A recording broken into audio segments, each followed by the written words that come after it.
마태복음 강해 169회차입니다. 오늘 하고 다음 주 하면 마태복음이 끝이 납니다. 오늘은 마태복음 28장 11절부터 15절의 말씀을 가지고 해석이라는 제목으로 함께 나누기를 원합니다. 2019년 12월 중국 우한시에서 바이러스성 호흡기 질환이 발생했습니다. 처음에는 우한 폐렴이라고도 불렀고요. 신종 코로나 바이러스 감염증이라고도 부르기도 했었습니다. 이후에 WHO 국제보건기구의 권고에 따라서 이 질환의 이름을 코로나19라고 지금 부르고 있습니다. 현재 전 세계가 이 바이러스로 인해서 공포에 빠져 있죠. 특별히 우리는 두 나라에 관심이 있습니다. 우리의 고국인 대한민국과 또 우리가 지금 살고 있는 이 미국에 관심이 있는데요. 한국과 미국의 첫 확진자는 공교롭게도 동일하게 1월 20일이었습니다. 그러나 지금은 한국은 1512명, 사망자는 214명이고요. 미국은 확진자만 53만 명을 초과했습니다. 그리고 사망이 2만 명을 초과한 상태입니다. 한국과 미국이 정반대의 결과를 얻었는데요. 동일한 날짜에 동일한 한 명으로부터 시작했는데 정반대의 결과를 얻게 됐습니다. 그것은 사건이 발생된 그 이후에 그 사건에 대한 해석을 어떻게 했는가. 두 국가가 서로 다른 방향으로 해석을 했기 때문에 그렇습니다. 해석이란 단어를 사전에서 찾아보면 이런 뜻을 가지고 있는데요. 어떤 현상이나 행동, 글 따위의 의미를 이해하거나 판단하는 것. 어떤 현상이나 행동, 또 누구의 말, 글 이런 것들을 해석하는 것, 이해하고 판단하는 것, 그것이 해석이라고 합니다. 그럼 우리는 날마다 이 해석과 더불어 살아갑니다. 단 한순간 또 해석을 하지 않는 시간이 해석을 같이 하는 사람들끼리 주로 모이게 되는데요. 특별히 선거철, 요즘 같은 선거철에는 더 그렇죠. 같은 해석, 같은 입장을 가진 사람들이 모이게 됩니다. 신학자들은요, 이 교회를 해석학적 공동체라고 이야기합니다. 해석학적 공동체. 성경 해석을 같이 하는 그런 무리, 그런 공동체라는 것이죠. 저는 이 교회에 대한 정의를 아주 좋아합니다. 오늘 설교는요, 2000년 전에 어떤 사건이 있었는데 이 동일한 사건을 다르게 해석한 사람들에 관한 이야기입니다. 오늘 이 에피소드에 등장인물이 두 그룹이 나오는데요. 11절 상반절 보시겠습니다. 마태복음 28장 11절 상반절입니다. 여자들이 갈 때 경비병 중 몇이 여자들이 나오는데요. 이들의 이름은 마리아였고요. 또 예수님의 무덤을 지키고 있었던 경비병들, 아마 로마 군인들이라고 신학자들은 이야기하고 있는 그런 사람들이 있었습니다. 그 다음에 이 에피소드, 이 사건이 발단이 생기는데요. 11절 하반절 보시겠습니다. 경비병 중 몇이 성에 들어가 모든 된 일을 대제사장들에게 알리니. 경비병들이 어떤 행동을 하는데요. 그 행동이 뭐냐면 예루살렘 성에 들어가 대제사장들에게 알리는, 보고하는 그런 행동을 합니다. 긴급 보고인 거죠. 비상사태라는 겁니다. 요즘 같은 코로나19 상황과 같은 비상사태라는 겁니다. 그래서 이 경비병들이 대제사장들에게 이 사실을 알리게 됩니다. 만약 이들이 신학자들의 이야기처럼 로마 병사였다면 왜 이들은 빌라도에게 찾아가서 보고하지 않고 유대인인 대제사장들에게 찾아가서 보고했을까요? 신학자들은 이렇게 이야기하는데요. 첫 번째 이유로는 그들의 근무의 책임 때문에 그렇습니다. 그들의 책임이 뭐냐면 지금 예수의 무덤을 경계하는 것, 그걸 경비하는 것이 그들의 책임이었고 의무였고, 그래서 그 업무상 성격 때문에 그래서 대제사장들에게 찾아가서 보고했을 것이다. 이렇게 이야기를 합니다. 또 한편으로는요, 그들이 갖고 있었던 그 책임에 대한 징계, 그것이 두려워서 그랬다고 생각합니다. 여러분 잘 아시다시피 사도행전 12장 19절에 가면요. 사도행전 12장 19절 한번 보실까요? 헤롯이 그를 찾아도 보지 못하며 파수꾼들을 신문하고 죽이라. 베드로가 감옥에 갇혔는데 천사들의 도움에 의해서 베드로가 감옥에서 나오게 되는 그 장면인 거죠.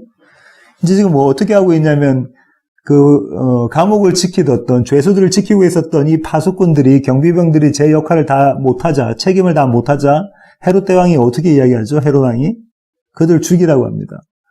그러니까 아마도 이 로마 병사들, 예수님의 무덤을 지키고 있던 이 병사들은 지금 바로 가서 빌라도에게 이 사실을 보고하면 죽게 될 것이라고, 사형될 것이라고 생각했기 때문에 먼저 대제사장들을 찾아갔을 것이다. 이렇게 해석을 하기도 합니다. 어쨌든 간에요, 그들이 이 대제사장들을 찾아가서 보고했던 그 내용이 뭐냐면요, 모든 된 일입니다. 그들에게 일어난 모든 일들을 이 대제사장들에게 보고합니다. 그럼 도대체 그들에게 일어난 모든 된 일이 뭘까요? 28장 2절부터 3절 한번 보실까요? 큰 지진이 나며 주의 천사가 하늘로부터 내려와 돌을 굴려내고 그 위에 앉았는데 그 형상이 번개 같고 그곳은 눈같이 희거늘. 큰 지진이 일어났습니다. 그리고 형상이 번개 같고 또 옷이 눈같이 흰 천사들이 나타나서 돌을 굴려내고 그 위에 앉아있는 그런 모습입니다. 이게 그들에게 일어난 일인 거죠. 그들은 도대체 그들의 능력으로 어쩔 수가 없었습니다. 4절 보실까요? 지키던 자들이 그를 무서워하며 떨며 죽은 사람과 같이 되었더라. 다시 말하면 그들의 능력과 그들의 힘과 그들의 지혜로는 이 예수의 무덤을 막을 수가 없었다는 거죠. 그렇게 된 일, 그렇게 그들에게 일어났던 일을 지금 이 로마 경비병들은 대제사장들을 찾아가서 보고하고 있는 모습입니다. 이렇게 사건이 시작이 되고요. 이제 어떻게 전개가 되냐면요. 12절 한번 보실까요? 마태복음 28장 12절입니다. 그들이 장로들과 함께 모여 의논하고 군인들에게 돈을 많이 주며 함께 모여 의논합니다. 누가요? 대제사장들과 백성들의 장로들이. 예루살렘의 지도자들이, 다시 말하면 이스라엘의 지도자들이, 이스라엘이 이제 함께 모여 이 사건에 대해서, 이 긴급 사태에 대해서 대책을 의논하고 있습니다. 이들은 이렇게 자주 모였는데요. 여러 군데 있는데 두 군데만 찾아보도록 하겠습니다. 마태복음 26장 3절부터 4절입니다. 마태복음 26장 3절로 4절입니다. 찾으셨으면 제가 한번 읽어보겠습니다. 그때의 대제사장들과 백성의 장로들이 가야바라 하는 대제사장의 관정에 모여 예수를 흉계로 잡아 죽이려고 의논하되, 예수를 죽이려고 의논하는 모습이죠. 모든 백성의 지도자들이 다 모여서 예수를 죽이려고 의논합니다. 27장 1절과 2절 보시겠습니다. 마태복음 27장 1절로 2절. 새벽에 모든 대제사장과 백성의 장로들이 예수를 죽이려고 함께 의논하고 결박하여 끌고 가서 총독 빌라도에게 넘겨주니라. 이른 새벽에 모든 대제사장과 백성의 장로들이, 모든 지도자들은 전부 다 모여서 어떻게 했다고요? 예수를 죽이려고 함께 의논했다, 이렇게 이야기되어져 있습니다. 그들은 이렇게 함께 모여서 대책을 마련했습니다. 그 다음에 이 사건이 절정을 향해서 달려가는데요. 13절과 14절인데요. 이들이 의논해서, 함께 모여서 의논한 결과가 뭐냐면요. 헛소문을 퍼뜨려야 되겠다라는 겁니다. 헛소문을 퍼뜨려야 되겠다. 13절 보시겠습니다. 마태복음 28장 13절입니다. 이르되 너희는 말하기를 그의 제자들이 밤에 와서 우리가 잘 때에 그를 도둑질하여 갔다 하라. 무슨 말인가요? 로마 병사들이, 경비병들이 예수의 무덤을 지키고 있던 자들이 우리가 다 자고 있었는데 그때 예수의 제자들이 밤에 와서 돌을 굴려놓고 그의 시체를 훔쳐갔다, 도둑질해 갔다, 이렇게 이야기를 꾸미라는 거죠. 그리고 그 이야기를 퍼뜨리라는 겁니다. 사람들에게 그 얘기를 하라는 거죠. 여기 대단한 아이러니가 있었는데요. 이 거짓 메시지는 원래 어떤 거짓 메시지였냐면요.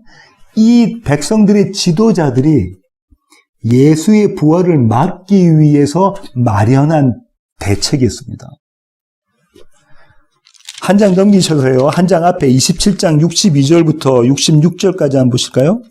마태복음 27장 62절로 66절입니다. 그 이튿날은 준비일 다음 날이라. 대제사장들과 바리새인들이 함께 빌라도에게 모여 이르되, 주여, 저 속이던 자가 살아있을 때에 말하되 내가 사흘 후에 다시 살아나리라 한 것을 우리가 기억하노니, 그러므로 명령하여 그 무덤을 사흘까지 굳게 지키게 하소서.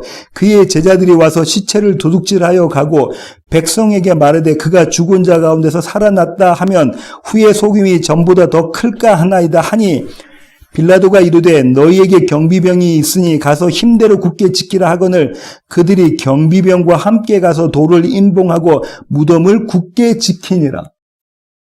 원래 이들이 우려했던 모습이 뭐냐면 이 모습이란 거죠. 그들이 우려했던 이 모습. 그래서 이것을 방지하기 위해서 경비병들을 세우고 큰 돌로 막아내고 또 임봉까지 했었는데 이제 그게 다 부질없게 돼버린 거예요. 소용없게 돼버린 거예요. 그래서 그들이 그 핑계를 여기에 다시 그들이 적용을 합니다. 그러고 난 다음에요. 뭐라고 이야기하냐면 14절 한번 보실까요? 마태복음 28장 14절입니다. 만일 이 말이 총독에게 들리면 우리가 권하여 너희로 근심하지 않게 하리라 하니, 그렇게 너희가 이 거짓 메시지를 전하면 너희가 살리라 이렇게 이야기하는 겁니다. 너희로 근심하지 않게 하겠다. 너에게 내가 평안을 주겠다. 내가 너에게 생명을 주겠다. 목숨을 살려주겠다. 어떻게 하면요? 거짓 메시지를 전하면. 그 거짓 메시지를 세상에 퍼뜨리면 내가 너에게 생명 주겠다. 너희의 생명을 우리가 보장해 주겠다. 이렇게 사건은 클라이막스를 올라가서요. 이제 결말 마무리에 다다르는데요. 15절 보시겠습니다. 마태복음 28장 15절입니다. 군인들이 돈을 받고 가르친 대로 하였으니 이 말이 오늘날까지 유대인 가운데 두루 퍼지니라. 경비병들이 어떻게 하죠? 군인들이 어떻게 했다고 하죠? 이 대제사장들과 백성의 장로들이 이야기했던 대로 그 시나리오대로 그들의 가르침대로 따랐다고 합니다. 왜 그랬을까요? 왜 그랬죠? 그 길만이 그들이 살 길이라고 믿었기 때문에 그렇습니다. 그 길만이 그들의 살 길이기 때문에. 여기 가르친 대로라고 이야기가 나오는데요. 이게 대단한 아이러니입니다.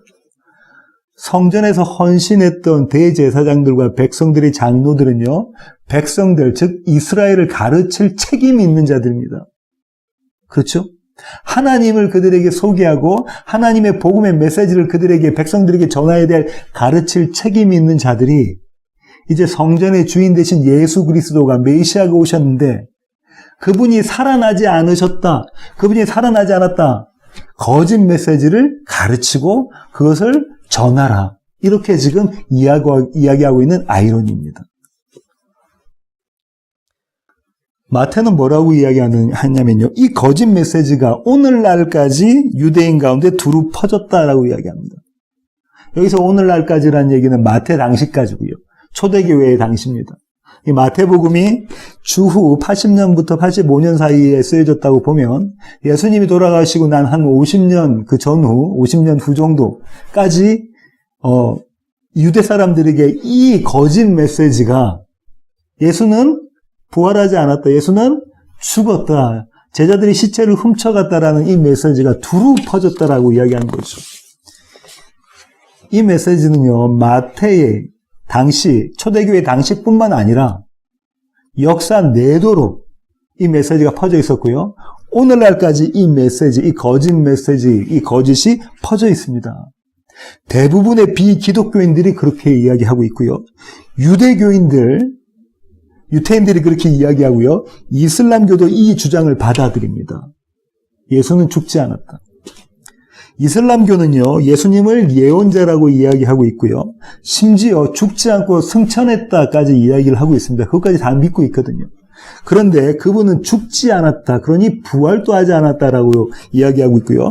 그분은 하나님이 아니시다, 선지자 중에 한 명이었다라고 이야기하고 있습니다. 왜 그렇죠? 이 거짓 메시지 때문에 그렇습니다. 대제사장들과 백성들의 장로들, 다시 말하면 하나님의 백성이라는, 하나님의 백성 중에 백성이라는 이스라엘이 만들어낸 이 거짓 메시지 때문에 그렇습니다. 여기까지가 오늘 본문 이 에피소드를 제가 쭉 설명을 드렸고요. 이 사건은, 동일한 사건을 해석을 어떻게 했느냐에 따라서 달라지는 모습을 오늘 에피소드에서 담고 있는데요. 이 에피소드는 인클루지오 구조로 되어져 있습니다. 좁게는 오늘 에피소드가 그러는데요. 11절 보시면 여자들이 갈 때 이렇게로 시작하잖아요. 여자들이 갈 때. 여자들이 가서 지금 어떤 이야기를 하고 있냐면 예수님의 제자들에게 예수님이 살아나셨다는 부활의 메시지를 전하러 지금 가는 거잖아요. 예루살렘으로. 이 여자들이 갈 때라는 장면과 마지막 15절, 오늘 본문의 마지막 15절, 군인들이 돈을 받고 어떻게 했냐면 그 거짓 메시지를 선포하니까 유대 온 전역에 이 거짓 메시지가 어떻게 됐다고요? 두루 퍼졌다. 이것이 인클루지오 구조, 수미 쌍광 구조로 되어져 있습니다. 여자들은요, 어떤 목적을 가지고 제자들한테 갔냐면 예수가 살아나셨다. 내가 예수를 목격했다라는 메시지를 가지고 가고, 그에 반해서 이 로마 경비병들은, 군인들은요, 대제사장들과 백성들이, 장로들이 가르쳐준 대로 예수의 부활은 사실이 아니고 거짓이다. 이 메시지를 들고 갑니다. 좁게는 그런데요, 넓게 보면 오늘 본문의 맨 마지막 부분에 군인들이 대제사장들과 백성의 장로들로부터 돈을 받는 장면이 있고 거짓 메시지를 전하는 장면이 있잖아요. 돈을 받는 장면이 또 한 번 더 나오죠. 가룟 유다가 돈을 받습니다. 이들로부터. 마태복음 26장 14절부터 16절 보실까요? 마태복음 26장 14절부터 16절입니다. 찾으셨으면 제가 한번 읽어보겠습니다. 그때의 12 중에 하나인 가룟 유다라는 자가 대제사장들에게 가서 말하되 내가 예수를 너에게 넘겨주리니 얼마나 주려느냐 하니 그들이 은 30을 달아 주거늘 그가 그때부터 예수를 넘겨줄 기회를 찾더라. 이 본문, 이 구절부터 오늘 읽으신 이 구절까지가 인클루지오 구조, 수미 쌍광 구조라는 거죠. 샌드위치 구조라는 겁니다. 은 30을 달아주고 예수를 죽이려고 돈을 건네준 이 모습과 이제 예수의 다시 사신 부활을 속이려고 돈을 건네주는 모습. 예수의 사망도 예수의 부활도 이들이 다 관여했다라는 거죠. 앞서 말씀드린 것처럼 이들은 빈무덤이라는 동일한 사건에 접하게 됩니다. 동일한 사건이에요. 빈무덤이라는 동일한 사건. 오늘 에피소드에는 여러 그룹의 등장인물들이 나오는데요. 여인들이 나왔나요? 예, 여인들이 나왔습니다. 경비병들이 나왔나요? 예, 경비병들이 나왔습니다. 대제사장들이 나왔나요? 백성의 장로들이 나왔나요? 예, 그들이 다 나왔습니다. 그런데요, 그들은 모두 다 이 빈무덤을 인정했습니다. 그런가요? 무덤 안에 예수의 시체가 없다, 이걸 다 인정을 했습니다. 그러니까 대책을 마련한 거죠. 그 무덤은 빈무덤이었다. 안식 후 첫날 주일 새벽에 있는 그 무덤은 빈무덤이었다. 첫 번째 부활절인 그 무덤은 빈무덤이었다. 그들 모두, 세상 모두 공식적으로 인정을 했습니다. 이 말은요, 나사렛 예수의 부활을 그들이 부인하지 않았다는 거예요. 그들은 나사렛 예수의 부활을 알았다는 겁니다. 그러면 그분의 부활이 모두에게 동일하게 적용되어져 있는 이 사건이, 이 동일한 사건이 왜 전혀 다른 방향으로 해석이 되었을까요? 이 두 그룹은 전혀 다른 방향으로, 정반대의 방향으로 해석을 합니다. 왜냐하면 그들 마음속에 예수 그리스도의 부활은, 그들의 믿음 속에 예수 그리스도의 부활이 없었기 때문입니다. 그 사실을 그들은 인정하면서도 예수의 부활을 믿지 못했습니다. 오늘 설교의 결론을 맺겠는데 결론이 조금 깁니다. 저는 해석을 달리했던 한 삶에 그러다가 마침내 그 해석을, 자기의 원래 해석을 바꿨던 사내에 대한 이야기를 하려고 하는데요. 요즘 시간이 좀 많잖아요. 집에 있을 시간도 많잖아요. 그래서 책을 요새 많이 읽고 있는데요. 제 가슴을 벅차게 만들었던 두 권의 책이 있습니다. 나빌 쿠레시라는 사람인데요. 이 저자는요, 파키스탄계의 미국인입니다. 그리고 이 저자는요, 독실한 무슬림 신자예요. 어릴 때부터 무슬림을 교육받고, 그냥 대강 믿는 게 아니라요, 철저하게 무슬림의 교리를 교육받고 자랐던 엘리트입니다. 의과대학을 졸업했고요, 의사가 되려고 하는 꿈을 꾸고 있었던 그런 사람입니다. 학부 과정에서 크리스천 친구를 만나게 되는데요. 그 크리스천 친구를 만나서 4년 동안 자기는 이슬람교에 대해서 변증을 하고, 그 친구, 이름이 데이비드라고 하는데요. 그 친구는 기독교에 대해서 변증을 하는, 그렇게 4년 동안 그 오랜 시간들을 보냅니다. 그렇게 씨름하던 끝에 4년의 학부 과정을 끝내고 이제 의과대학에 진학해서, 석사 과정에 진학해서 그 첫 해에 예수를 만나게 됩니다. 지금까지 평생에 해왔던 해석과 전혀 다른 해석, 정반대의 해석을 하게 되죠.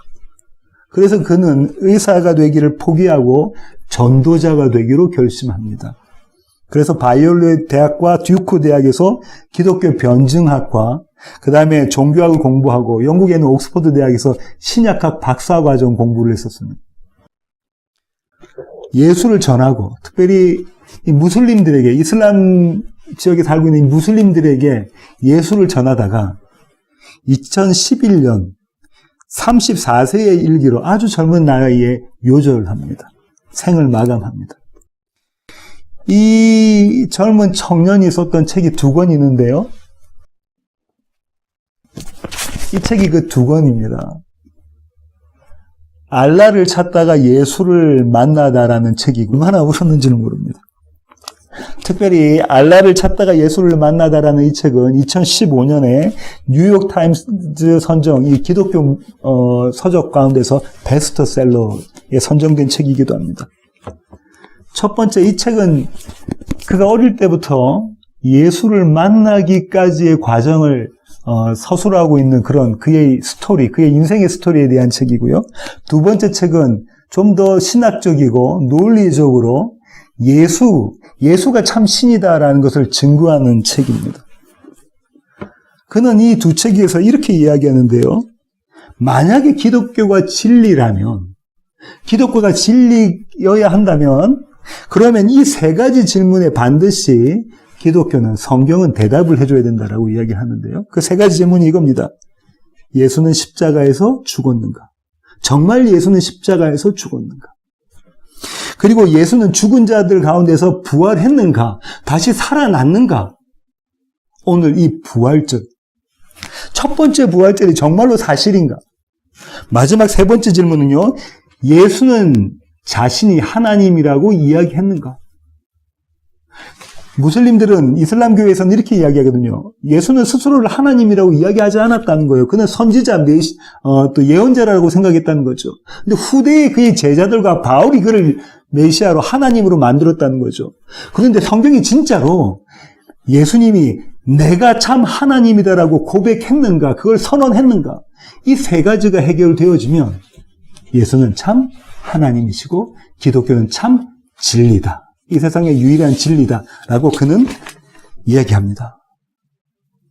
그는 마침내 이 질문에 대한 답을 찾았습니다. 알라를 찾다가 예수를 만나다가의 그 장면이 소개되어져 있는데요. 제가 한번 읽어보겠습니다. 조금 긴데요. 그래도 한번 들어주시기 바랍니다. 2005년 8월 24일 새벽 3시, 나는 침대맡에 머리를 대고 기도했다. 고백합니다. 예수 그리스도가 하늘과 땅의 주이심을 고백합니다. 그분은 나의 죄 때문에 이 땅에 오셔서 죽으셨고 죽은 자 가운데서 부활하심으로 주님임을 증명하셨습니다. 나는 죄인이며 나는 그분의 구속이 필요합니다. 그리스도요, 당신을 내 삶에 모십니다. 이 고백을 하게 됩니다. 이 고백을. 그리고요, 그는 덧붙여서 이렇게 이야기를 하게 되는데요. 내가 그리스도를 나의 주님으로 영접한 것은 수요일 새벽이었으나 토요일이 될 때까지 아무에게도 그 사실을 말하지 않았다. 토요일에 나는 데이비드에게, 아까 그 친구입니다. 그와 마리와 함께 그들이 출석하는 교회에 가도 될지 물어보았다. 내 요청에 데이비드는 놀라지 않았다. 내가 그 전주에도 그들과 함께 교회에 갔었기 때문이다. 그 전주까지는 아직 예수를 영접하지 않았던 그때입니다. 이 친구는요, 데이비드라는 친구의 교회에 자주 갔었습니다. 신자가 되어 처음 교회를 찾으니 당연히 편안했지만 기분은 아주 묘했다. 예수를 따르기로 결심했다고 사람들에게 어떻게 말해야 할지 나로서는 알 수가 없었다. 가볍게 말해버리기에는 너무 중차대한 일처럼 느껴졌지만 그렇다고 이목을 끌고 싶지는 않았다. 게다가 뭐라고 말해야 하지? 그리스도인이 되었어 라고 이런 표현은 아직 너무 어색했다. 예배가 끝난 뒤 적절한 기회가 자연스럽게 찾아왔다. 우리 넷은 교회 식구 몇 명과 함께 데이비드의 집에서 멀지 않은 곳에 있는 중국식 뷔페 식당에서 점심을 먹기로 했다. 식사 전 데이비드는 누가 식사 기도를 할지 물었다. 내가 기꺼이 자원하자 데이비드는 이렇게 반응했다. 정말? 다수의 그리스도인이 모여서 밥을 먹는데 무슬림이 식사 기도를 하겠다고? 마리는 그의 팔을 찰싹 때렸고 모두가 고개를 숙였다. 솔직히 내가 무슨 기도를 드렸는지 기억나지 않는다. 다만 이렇게 마무리했던 것은 기억한다. 아버지와 아들과 성령의 이름으로 기도합니다. 식탁에 둘러앉은 모든 이들이 깜짝 놀라 고개를 들었다. 데이비드가 불쑥 말했다. 이봐, 이제 그리스도인처럼 기도까지 하네? 그래, 언제 그리스도인이 될 건데? 눈치 빠른 마리가 그의 팔을 잡으며 외쳤다. 데이비드, 모르겠어? 쟤는 이미 그리스도를 영접했어. 데이비드는 사실 일리 없다는 듯 나를 바라보았다. 왜냐하면 4년 동안 그 시간을 보냈거든요. 4년 동안 예수를 소개했거든요. 나는 고개를 끄덕였다. 데이비드는 말을 잇지 못했다. 식탁에 있던 다른 사람들은 기뻐하며 나를 얼싸안았다. 다시 오늘 본문으로 돌아가겠습니다. 에피소드의 시작이 어떻게 된다고요? 여자들이 갈 때. 이 복음서는요, 기가 막힌 드라마입니다. 카메라 두 개가 앵글이 서로 겹치고 있는데요. 한 앵글은 이 여인들이, 마리아라고 부르는 여인들이 달려가는 장면입니다. 또 한 앵글은, 카메라 앵글이 어디를 비추냐면요, 로마의 경비병들이 달려가고 있는 장면입니다. 이들의 출발점이 똑같았나요? 예수의 빈무덤. 출발점이 똑같았습니다. 예수의 빈무덤에서 이 두 그룹은 똑같이 출발했습니다. 이들의 목적지도 똑같았나요? 예, 똑같았습니다. 예루살렘 성이었습니다. 예루살렘에 있는 대제사장을 만나러 가고 예루살렘 성에 있는 제자들, 예수 그리스도의 제자들을 만나갑니다. 출발점과 도착점, 목적지가 똑같은 그 두 그룹이 지금 달려가고 있는 장면이 오버랩되고 있는 겁니다. 마태는 지금 그 얘기를 해주고 있는 겁니다. 이 빈무덤을 바라보는 이 두 그룹이 해석을 달리하고 있는데요. 한 그룹은요, 이 경비병들, 이 그룹은요, 이제 내가 죽게 되었구나라는 공포, 대단한 공포를 가지고 예루살렘으로 달려가고 있습니다. 내가 보초를 제대로 못 썼으니 이제 내가 죽게 되었구나. 대단한 공포를 가지고 예루살렘으로 달려가고 있습니다.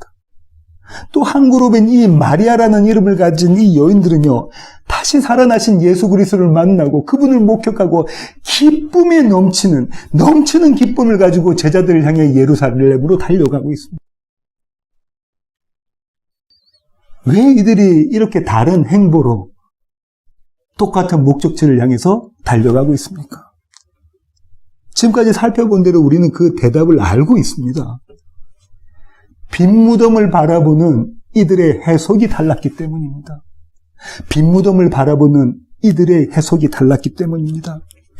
경비병들에게는 없었던 이 해석이 이 여인들에게는 있었습니다. 하나님의 영이 주시는 해석, 진리를 보는 해석이 이들에게는 있었습니다. 마태복음 16장 13절 한번 보실까요? 13절부터 18절. 오늘 찾으실 구절의 마지막 구절인데요. 마태복음 16장 13절부터 18절. 예수께서 빌립보 가이사랴 지방에 이르러 제자들에게 물어 이르시되 사람들이 인자를 누구라 하느냐? 이르되 더러는 침례 요한, 더러는 엘리야, 어떤 이는 예레미야나 선지자 중에 하나라 하나이다. 이스라엘이 예수 그리스도를 바라보는 모습, 무슬림들이 예수 그리스도를 바라보는 모습, 이 모습이죠. 이르시되 너희는 나를 누구라 하느냐? 시몬 베드로가 대답하여 이르시되 주는 그리스도시요 살아계신 하나님의 아들이시니이다. 주는 그리스도시고요, 살아계신 하나님의 아들 하나님이십니다. 예수께서 대답하여 이르시되 바요나 시몬아 네가 복이 있도다. 이를 내게 알게 하니는 혈육이 아니요 하늘에 계신 내 아버지시니라. 이렇게 해석하게 하신 분이 네가 아니라, 너희의 지혜로가 아니라 하나님의 영으로, 성령으로, 예수 그리스도의 영으로 네가 이 고백을 했다. 또 내가 내게 이르노니 너는 베드로라. 내가 이 반석 위에 내 교회를 세우리니 음부의 권세가 이기지 못하리라. 이 해석 위에, 이 믿음의 고백 위에 내가 교회를 세운다. 사망이 이 교회를 해치지 못할 것이다. 늘 너희 가운데 생명이 있을 것이다. 이 해석으로 말미암아. 이 해석이, 그리스도의 영, 하나님의 영, 성령이 주시는 이 해석으로 인해서 이 여인들은 넘치는 기쁨으로 지금 예루살렘을 향해 달려가고 있습니다. 동일한 기쁨을 갖고 예루살렘으로 달려가시는 모든 세워지는 교회 가족 되기를 원합니다. 이 시간에는 함께 찬양하기를 원하는데요. 2018년 5월에 지금 복무 중인 공군에서 지금 복무하고 있는 김태현 형제가 불렀던 찬양인데요. 예수, 예수, 예수입니다. 가사가 이렇게 됩니다. 주님을 사랑하는 기쁨을, 그 즐거움을 빼앗기지 않게 하소서. 이 여인들이 그 기쁨을 가지고 예루살렘에 달려갔던 것처럼, 이 쿠레시라는 이 무슬림 청년이 그 기쁨을 가졌던 것처럼 그 구원의 감격과 기쁨을 빼앗기지 않게 하소서. 예수, 예수, 예수, 주님을 사랑합니다. 호산나, 호산나, 어서 오십시오, 우리 왕. 이 여인들처럼 부활하신 주님을 사랑하는 그 기쁨을, 그 즐거움을 빼앗기지 않게 해달라는 그 마음으로 이 찬양을 기도하는 마음으로 드리겠습니다. 예수, 예수, 예수입니다.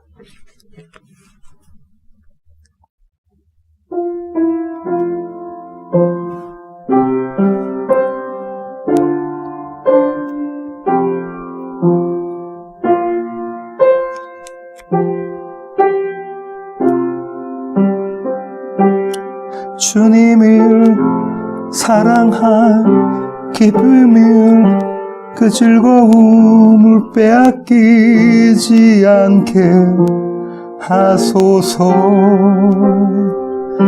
주님을 사랑한 기쁨을, 그 즐거움 빼앗기지 않게 하소서. 주님을 사랑하는 기쁨을, 주님을 사랑한 기쁨을, 그 즐거움 빼앗기지 않게 하소서. 주님을 사랑한 기쁨을, 그 즐거움 빼앗기지 않게 하소서. 예수, 예수, 예수, 예수, 주님을 사랑합니다. 예수, 예수, 예수, 예수, 예수 주님을 사랑합니다. 한 번 더 예수, 예수, 예수, 예수, 예수 주님을 사랑합니다. 예수, 예수, 예수, 예수 주님을 사랑합니다. 호산나, 호산나, 호산나, 어서 오셔서